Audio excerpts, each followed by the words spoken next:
Each day of the Olympic trials has produced some qualifying swims, sometimes in the heats, which was the case with Glenn Snyders, who's now off to his third Olympic Games. Welcome again to the Owen Glenn Aquatic Centre, where tonight we'll bring you action from the fourth session of finals. We've got plenty to look forward to tonight, but going back to this morning in the heats, Mark, it was no surprise that Glenn Snyders qualified in his favourite event, the 100 metres. Yeah, I don't think anybody was surprised about that. He'd want the monkey off his back after the 200 to make that qualifying time and to go off to his third Olympics. Man, that's history in its own right, isn't it? But, you know, we're expecting a really big swim from him tonight. We could see for the first time in New Zealand swimming a person go under the 1 minute barrier for the 100 breaststroke, and I'd be really excited to see that from Glenn. It hasn't always been his strength, has it, backing up after a fast heat? Yeah, that's very true, and I think he acknowledges that definitely on the international scene as well. So he needs to probably put that together tonight if he can. And, you know, I think if he can do that, it'll be a fantastic swim for him. But he just brings so much to the team, the fact that he's qualified for his third Olympics, and he'll bring just that experience, that maturity and honesty, you know, and just the composure that he will bring to the younger swimmers that are already made the team. So I'm looking forward to what Glenn is going to do. OK, well, let's have a look at those who've qualified already for the Olympic Games in Rio.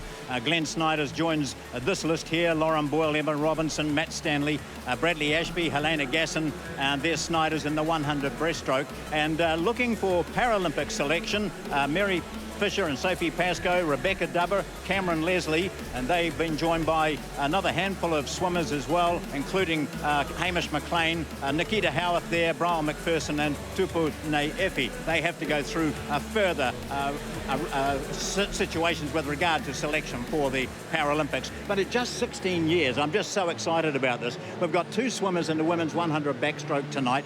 Is this their time, do you think? Well, you know, I really hope so, because they're world class. They're world class as 16-year-olds in their respective age group. Now what we're wanting to do is make them qualify for the Olympic Games. And boy, what a race we've got. Gabri Fahamasili, she broke the New Zealand age group record in the lead-off swim for the relay. We saw that broken this morning by Bobby Gishard. So they've changed positions. Yeah. And now let's hopefully both of them go under that Olympic time. If they did, that would be a real celebration. And we may well cap off the night with Matt Stanley qualifying in the 400 metres as well. So here's the program. Stanley up first up in the 400 metres freestyle. Two para swims there, the 100 butterfly, then on to the 100 breaststroke for women and men. That's Snyders in the second of those events. The 50 metres butterfly for both men and women. Then more para swims, and there in the middle of those, that's 100 backstroke for women, the one we were talking about with Gishard and Fahamasili. And we end off with the long race for women tonight, the 1500 metres freestyle. Emma Robinson, the favourite there.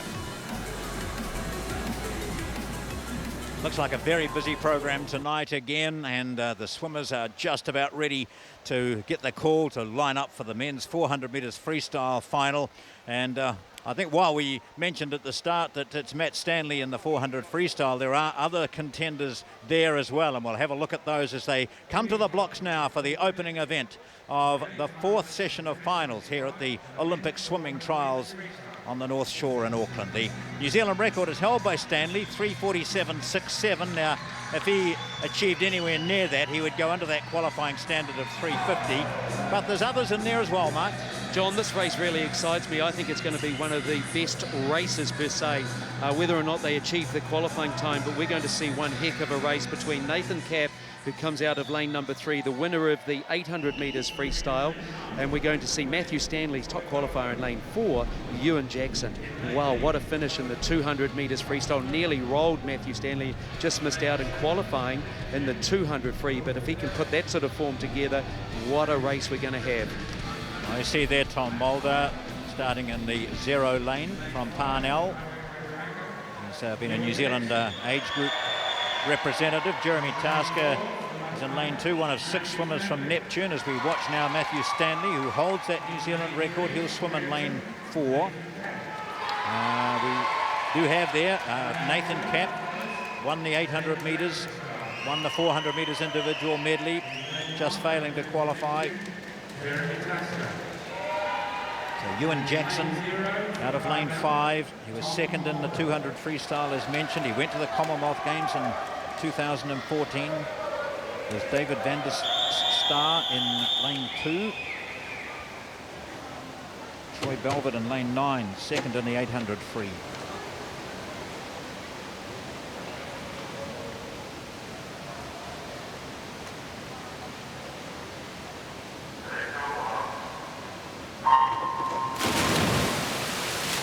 Well, if the start's anything to go by, these guys are going to hum along tonight.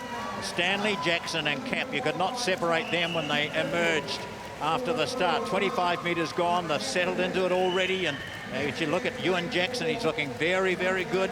We saw him swim magnificently in the 200, and we've seen plenty from Cap, and of course Stanley goes in as the favourite. Well, it's interesting that we've got Ewan Jackson going out as strong as he is going out. I mean, in the 200 metres freestyle, he was nowhere to be seen at the 150 metre mark and just had a blinder of the last 50 metres. Now, he's taking it out in this 400 metres freestyle. Somebody needs to remind him that there's 8 lengths of the pool. The qualifying time, remember, is 3 minutes 50.44. Jackson this morning swam a 3:54.85. That in itself is about 5 seconds off qualifying time, but my word, he's thrown out the challenge, hasn't he? Stanley parked in on his right, and next to him is Cap, and on the other side is Matt Hyde, who actually touched first at the 50. Well, 54.57 over the first 100 metres. That's a pretty fast first 100.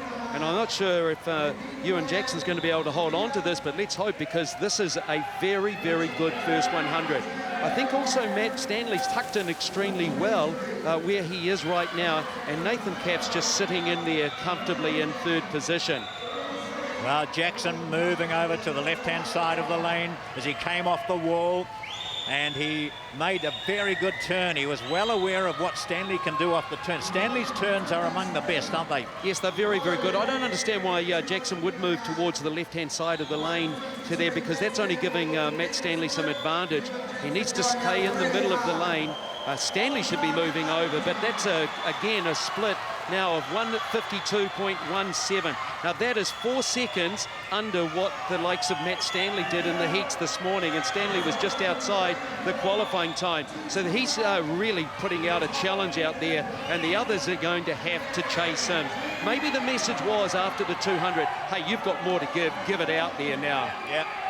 Yes, indeed. He showed it at the end of that 200. He finished so strongly, Ewan Jackson. He went to the Commonwealth Games and the Pan Pacs.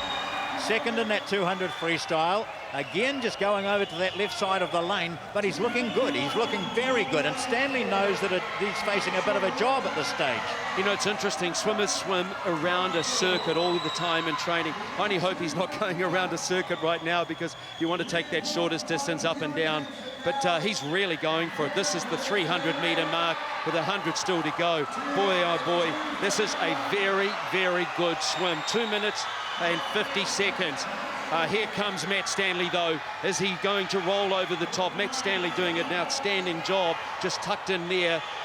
Very, very good indeed. See Jackson here breathing to his left, which is away from where the danger lurks. Stanley, look at this, in 3 or 4 strokes. How good he is. Comes to the wall. It may be tied up with 50 to go, but Jackson still in front. Oh boy, there's not much now. 30 seconds over the last 50 metres.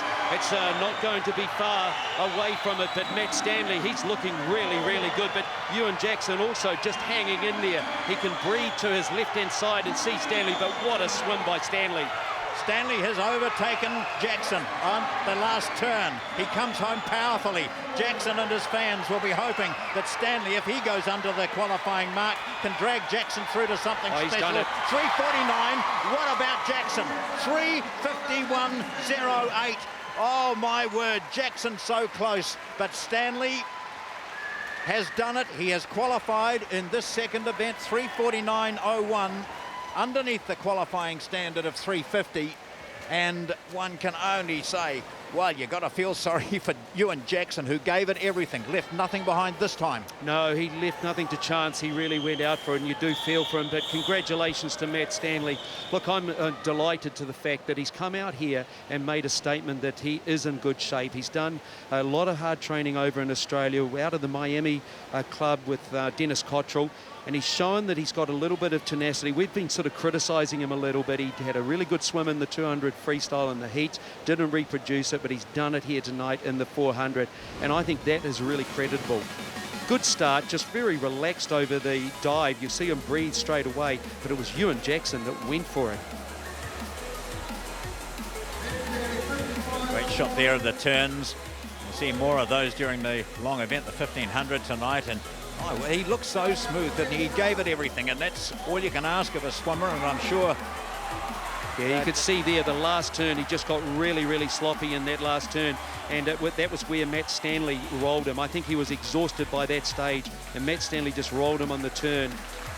Oh, you do feel for Ewan Jackson, but great, great swim by Matt Stanley. Congratulations. Congratulated by Ian Jones there, who'll be talking to him in just a tick. We didn't mention that Nathan Capp finished third. So the first of our events, a 400 freestyle, and Matt Stanley does it again, off to the Olympics in Rio. Here's Ian. Congratulations, Matt. Before we start talking about the race, I know you looked up and your family's up there and your supporters. You want to give them a shout out? Yeah, they're the best supporters I could ever imagine. They're here when I'm swimming badly, they're here when I'm swimming good, and just behind me all the way. Well, everyone needs your support network. You've definitely got that, and you've set this night up perfectly. But the race itself, you backed your back end of the race, and Ewan went out hard, but gee, you had some confidence there that last 200. Yeah, but at about 250, I was like, he's really far ahead. I better start picking things up. But that's just the way I swim the 400, pretty even paced. And I just had to back my fitness, which has been a little bit dodgy in the past in the 400, but I was feeling pretty good today. And the other great thing for you, Matt, making a statement, actually going quicker at night. I mean, that must give you so much confidence going forward from here. Yeah, I was really disappointed after the 200 free final, and I wanted to make amends for that a little bit, and I really wanted to get down to 3:47 again tonight, but I guess I've got a little way to go. Well, mate, you did it. You're on the way to Rio. You got another swim. Congratulations, and another thank to the family, eh? Thanks, guys. Well, the families play an important role. Gosh, from when kids start swimming, there's a lot of sacrifices from parents and family, and often grandparents, of course. And we saw Matt Stanley's grandfather up in the audience there. And it carries right through. And you never stop giving to your children if they're swimmers. Right, next up, the 400 metres B final. Here are the starters. The fastest of those qualifiers this morning, Devlin Forsyth, who was the one who just finished outside the A final qualifying times. Number 6 lane is Flynn Jones, of course. We saw him last night, and we'll be looking for more from him tonight. Others such as Joshua Asplin, Devlin Forsyth, we've seen a lot of them over the last 4 nights. Ben Angau in lane 7 from Wharanui. They're ready to go.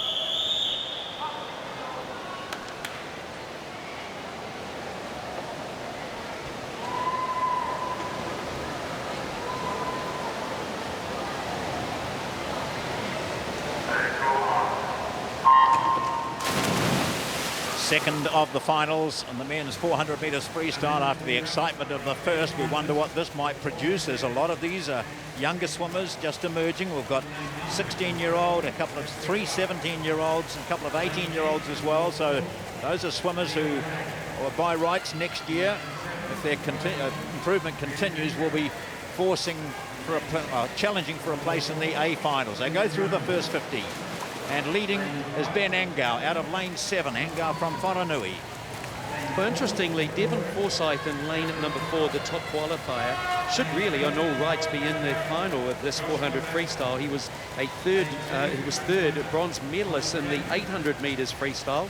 So he's obviously got good endurance. He's just tucked in there nicely, just sitting back.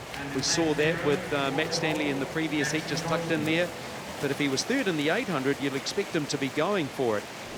Just watch Angau turn again in lane 7. He still leads. In second place is Zachary Clark out of lane 9. And in the other lane over on this side of the pool, that's your left-hand side as you view it, is Liam Hay from North Shore. So those are the first 3 going through the 100. 125 gone. And Angau, here he is in the red cap from Wharanui, 19 years of age. Swam a time of 4:14 this morning in the heats. Down here in lane 9, also from Wharanui, Zachary Clark. So it'll be Wharanui 1 and 2 at the wall. Gee, that Wharanui club's got a huge history over the years. And you look back at it in the years that Tick Parkhouse was involved in it, and that amazing 1974 Commonwealth Games. You know, you go all of the history there with his own daughter, Janie Parkhouse, Mark Treffis and co. The history of the Whanganui Club, just massive. Very decorated honours board. Yes. Still in front, coming to the halfway stage, Ben Angau. Turns nicely, has a little check over that right shoulder. Now starts breathing to the left. Quite an Changes unusual to the right. turn, to be fair, John. Yeah. He just goes onto the side. It's not a straight around somersault as such, and I think that it's a little bit lazy in the turn. We start to see now Devon Forsyth starting to make a real move in lane number 4, and it looks as if he actually has taken over the lead thereabouts, but he's moving up all the time. Going also very nicely is Thomas Heaton from Tasman, the 17-year-old in lane number 5. See a change there. Angau still leading, but Forsyth and Heaton from lanes 4 and 5 have moved closer. Just watch now for a sign from out in the centre there. Forsyth of the Karori Pirates Club in Wellington. Alongside him, Tasman's Thomas Heaton. Technically, Heaton's probably the best swimmer out there when you look across the field, but there's a real lineup coming with 100 metres still to go. The lead has changed. It's now in the hands of Devlin Forsyth in lane 4 from Karori Pirates. Next to him is Thomas Heaton, and now moving into the picture is Flynn Jones in lane 6. So it's lanes 4, 5 and 6 now. Angau has just drifted back to 4th place. So we're probably going to see about a 4:08, 4:09, 400 metres freestyle here, but there's a real lineup coming, but it is the top qualifier, Devlin Forsyth. Have a look at him with the 50 metres still to go. So this is where they'll have to put the afterburners on. Well, we saw Jones do that yesterday in the freestyle. They're now starting the big kick as they come off the wall. This is last chance, 25 metres, just a fraction over to go, and it's still in lane 4, Devlin Forsyth. Thomas Heaton being challenged by Jones. Well, Jones, exactly as you said, had a very good last 50 in the medley, and he's doing a very good job again. But it is Devlin Forsyth. I think he's going to hold on, but here comes Heaton. And Forsyth just holds his senses and had to wind it up a little bit, and that's hard over those last 4 or 5 strokes. He did. Devlin Forsyth wins it. His time 4:07, so that's 3 seconds faster than he went this morning. In second place was Heaton Thomas. Thomas Heaton, sorry, and Flynn Jones in 3rd place. They're all going quite a bit quicker than they did this morning, as we see the confirmation there. Devlin Forsyth, a 4:07 tonight and a 4:10 this morning. And as you mentioned, he should really probably would have been thinking to himself that he'd be into the final, the A final, but it wasn't. Here's the start from these swimmers, the B finalists in the men's 400. Just see the lazy turn there we saw from Igno. Just needs to work on that. He was very strong in the first part of the race. The 2 Whanganui swimmers. It's not an acceleration. Remember, your speed into the wall determines your speed out. And a really good finish there by the winner, Forsyth.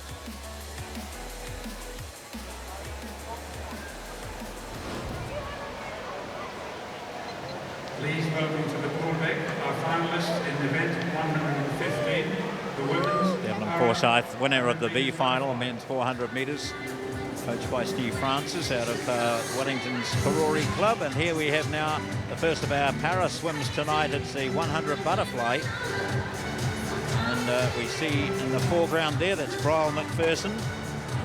And in the background, the familiar garb that always comes out. She'll have big headphones on underneath that, I'm sure, underneath the hood when it comes off. That's Sophie Pascoe.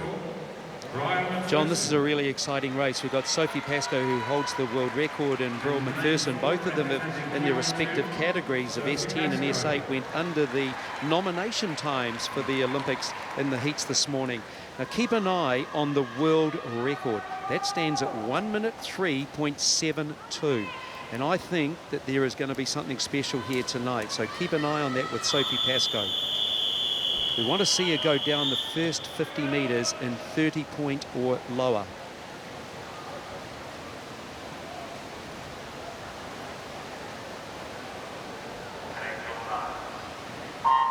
Slings away from the start block. Both of them do. That's Pascoe and McPherson. Now, Pascoe, last night she said her coach said to her, just be mean for 30 seconds, and she was. And one of the 50 races last night needs to be mean for about a minute 02 tonight, or a minute 03, and that'd be great. Watching her go, she's in fantastic form, and she admits it. She's worked very hard. She's looking forward to these Paralympics. She's bettered the standard that's required. Now she's looking for something better. Well, John, we said that she needed to go 30 seconds or better. That's a 28.92. I tell you what, watch this world record, 103.72. This could be history in its making. She is looking absolutely fantastic. Hips are coming up nicely. The arms are driving right out in front. The breathing is as flat as a pancake, so that's as efficient as anything. 1 minute 3.72, and the red line indicates the world record. She's smashing it. She is, absolutely. 103.72 is the world record. She touches the wall in 102.60. Wow, 1.1 second under the world record. Stunning from Sophie Pascoe.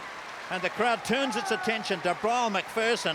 Her qualifying standard is 122.10, and she touches in 119. She, I think, again has gone under the qualifying standard. Yes, indeed she has. So Brielle McPherson, but here is the world record holder again, beating that 103.72.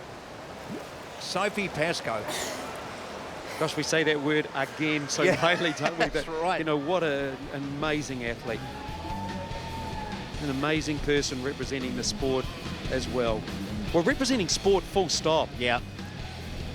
102.60 world record. Sophie Pascoe slings herself out of the blocks and straight into that work. She gave it everything, and hard but that last 10 metres mark when that line, she seemed to be well advanced on it, but gosh, it was hurting about here, and she had to bring it home strongly. Head down now, drives to the wall, finishes well. But John, she never breathed going in, so she wasn't hurting. Well, she was hurting definitely, but she never showed it, and she held her form.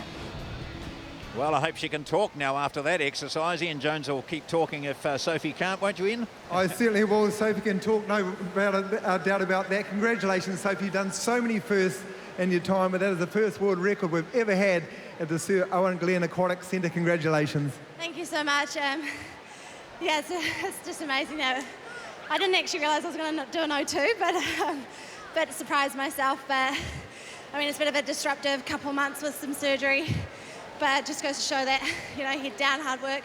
Well, it's about attitude, isn't it? I mean, that's what it was. You look like you just exploded from the blocks, and you're on target all the way.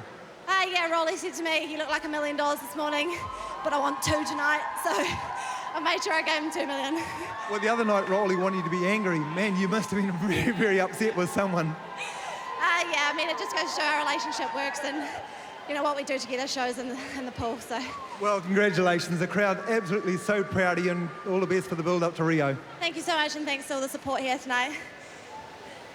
So do you think Sophie Pascoe is going to give Rolly Crichton $2 million? Is that what I heard from that? Yeah. I think we should go and reacquaint ourselves with Rolly. But all credit to Rolly Crichton too. He's done an outstanding job with her. He certainly has. And that relationship that they have is so special. It's been there for a long time.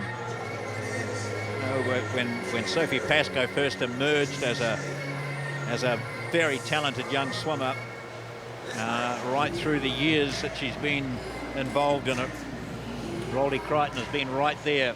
She's now 23 years of age, and she's done exceptionally well in conjunction with her coach. The coach's role this cannot be overstated.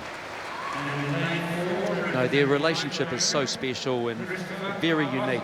They've been together the whole way through the journey, and it doesn't seem to ever falter. Back now to the start blocks for the men's 100 fly. Para swimmers. Paralympic qualifying standard for Christopher Arbuthnot is 103.49. He did a 105 this morning. Is this beyond him? Let's see.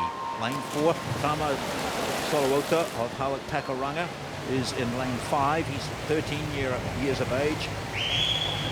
Gosh, he's got a beautiful start, Christopher Bernot. He came off the blocks extremely well and then streamlines so effectively. Ended up, I think, kicking up onto the surface for too long rather than getting into the stroke, but under the water when he was first there was outstanding.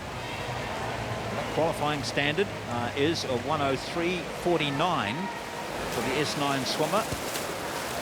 So 29.8, that's a pretty good first 50 metres. Again, you see how good he is under the water and how effective it was. In fact, that was a better breakout than what it was off the dive. The dive itself in the underwater initially was great. Then he was just a little bit sloppy going into the start of the stroke. But here it was on the turn, extremely good. Breathing every stroke, sucking in the big breaths, but also staying quite streamlined. On the Icebreaker Aquatics in Palmerston North, this is Christopher Arbuthnot. He went to the Parapan Packs in 2014. He comes to the wall now, 104.70, just outside that standard, but a full second faster than he went this morning.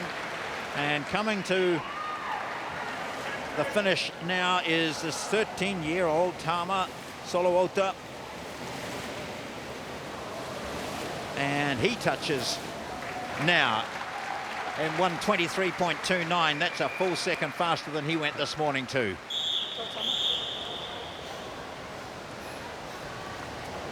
The Paralympic team is going to be powerful throughout, but particularly within the swimming. 104.70 and a 123.29. The men's 100 butterfly.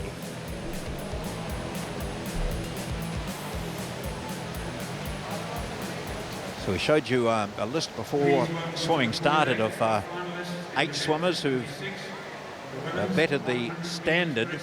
That's the first part of their task. So it's going to be interesting to see the team when it's eventually named in a few weeks' time. As we move on to the 100 breaststroke, that's one of the longest standing records now. The Annabelle Carey, Christchurch swimmer, set that record in 2006. 109.26. So if anyone's going to get to the qualifying standard, they've got to knock over that New Zealand record by a couple of seconds. We're watching in lane 4. We'll see her in a moment. That's Bronagh Ryan. She was the fastest of the qualifiers this morning. She won the 50-metre breaststroke. And then throughout the week, she's had a very bad cold, which has affected her in the 200. Now she lines up as the fastest qualifier in lane 4. Very intelligent young lady. She's in her last semester at University of Wellington, doing a commerce and law degree, John. Exactly. So Kororua born and bred. She comes up here for her 3rd national, swimming in lane 4. In lane 5, we have Kendall Reedy, who's back again at the Opens last year. She finished 2nd in this event. So look back along, you see lane 3, Connor Tarrant, who was 4th in the 200 breaststroke.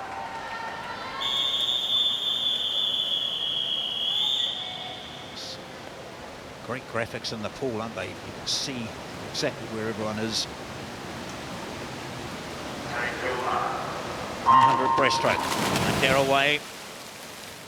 Look for the best of the starts will come from Reedy, possibly in lane 5, and Bronagh Ryan, the fastest qualifier in lane 4. She's looking good at the moment. She knows that Reedy will be a big challenger on her left. There's also the likes of Jane Ip in lane 7 and Ellie Eastwood, the 15-year-old from United, who's in lane 6. But at the moment, this is a very good start by the fastest qualifier this morning, Bronagh Ryan. Yeah, it was a great start by Bronagh Ryan. Kiara Smith in lane number 2 is